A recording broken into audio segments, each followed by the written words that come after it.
Alright, so the Florida Panthers knock off the Edmonton Oilers in Game 2 of the Stanley Cup Finals, and they take a 2-0 series lead.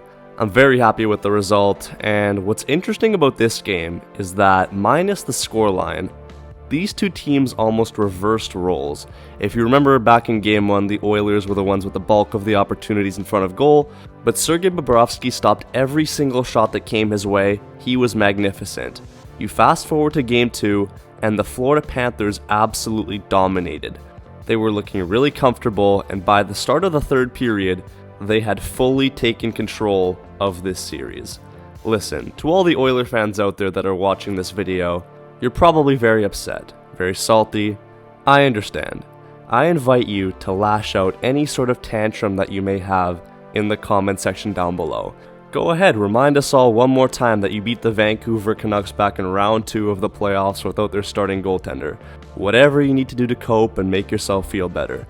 But I'll tell you one thing, past doesn't matter. I'm focused on this series right now, and right now, you guys are in a little bit of a hole, in a cup or bust here, down 2-0 in the Stanley Cup Finals. It's not looking too good, so we'll see what happens. Before we talk about Game 3, let's go over what happened in Game 2, starting off with the first period of play.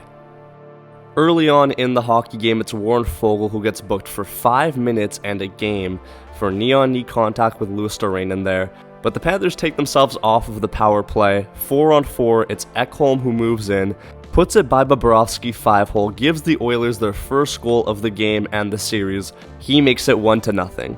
After that, the Panthers had some chances. McDavid realized he can't be a one-man show against a really solid defensive core. You know, he does break in, but it's two pretty low danger chances there. But the score remains 1-0 as we head to the second period of play. Early in the second, it's Sam Bennett with a good chance, just misses the target. And I can't lie, Stuart Skinner was looking solid. He was keeping his team in the game with some nice saves. But then halfway through the game, Niko Mikkola walks into a one-timer here, blasted by Skinner, and ties this game up 1-1. On the other hand, it's the Oilers on the Mick power play. Draisaitl in his usual spot is robbed over there by Sergei Bobrovsky, who's having another pretty solid game. And Stuart Skinner continues to do his job in the Oiler crease quite well. As we move on into the third period, Evan Rodriguez on his second attempt here gets it by short side on Stuart Skinner, gives the Florida Panthers their first lead of the night. But he's not done there. Later on, the Oiler defense is caught sleeping. I don't know what they're doing, but Rodriguez is all alone in front. He gets a feed and tips it by Skinner to make it 3-1 for the Florida Panthers. That one right there was an absolute backbreaker. Later on, it's McDavid on a McBreakaway, and he gets stopped there by Sergei Bobrovsky. And in the dying minutes, the Oilers pull their goalie, but it's Aaron Ekblad who fires it into the empty cage, seals the deal. 4-1 for the Florida Panthers. They're going to win this hockey game, and they go up 2-0 in the series. Now here's the interesting thing. This series is still far from over. Don't get me wrong, the Oilers are getting their backs pushed up against the wall slowly, but still, they're coming home now. You can bet that the crowd is going to be absolutely electric over there in Edmonton, and this is it. You win, you're back in. You lose, it's curtains. It's done.